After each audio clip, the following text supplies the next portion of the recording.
Kindness Commission.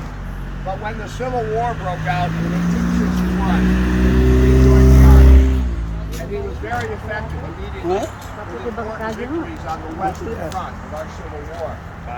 You may know the names of like Vicksburg and Chattanooga. He was the commanding general in those battles. And eventually Abraham Lincoln, our president, recognized his achievements and promoted him to Lieutenant General of the entire Union Army. He was president. He was elected president of the United States twice. And in his second administration, he created, have you ever heard of Yellowstone National Park? He created Yellowstone National Park in the Wyoming Territory. That was our first. Ulysses is Grant, the Chief of Staff of United States of America. O, dili man. O, dara. Ay, tabo ni. Ano siya. Yung mga picture, cellphone.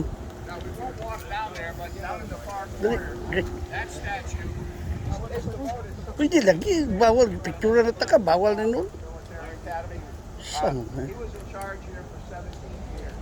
And he's the one that brought O, that kanya na. method of education that required the cadets are responsible for their own work. Salamat, kabayan.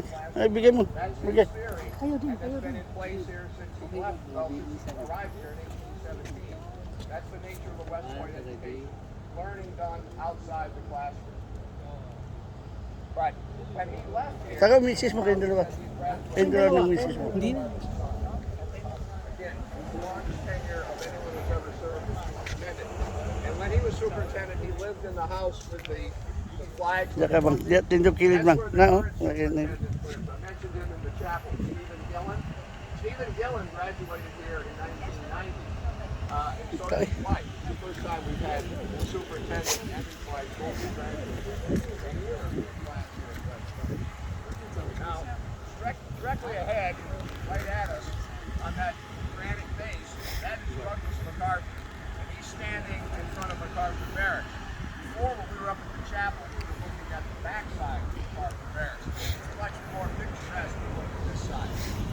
Again, this is one of 9 barracks here at West Point. MacArthur graduated here in 1920. Served in World War I.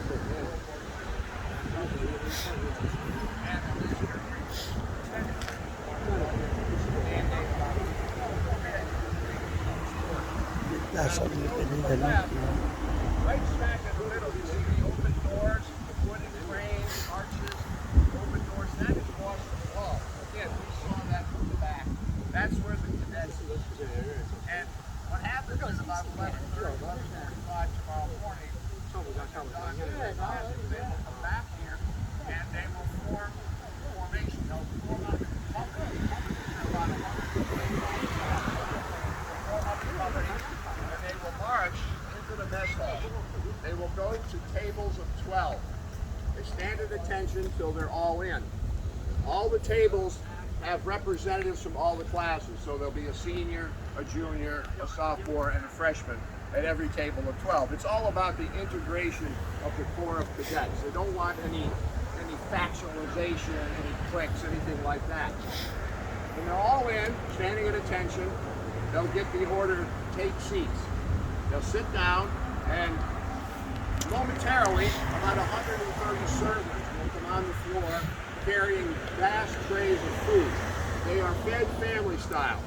Big trays are put at their table, and then they pass around the bowls, and that's how they eat. And that's the fastest way to get 4,400 miles fed in the shortest amount of time. Usually takes about 25 minutes to get them fed, and then they're on their way to their, could be that early afternoon class, could be some intramural activity, but just get on their way.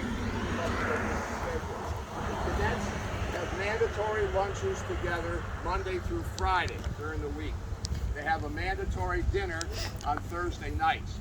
The rest of it is there's usually basically grab and go options, food that's already prepared, could be buffets, whatever. But mandatory lunches Monday through Friday, mandatory dinner on Thursday night. That's the statue of the man on horseback. That is George Washington, considered the father of our country. He's standing in front of Washington Hall, and he's also pointing back toward the S curve.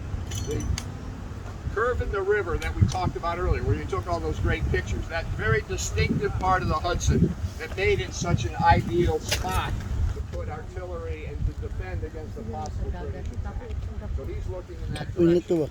Now, the next barracks that we're looking directly at, that is Eisenhower Barracks. That's named for Dwight D. Eisenhower. He too was the President of the United States. He graduated here in 1915.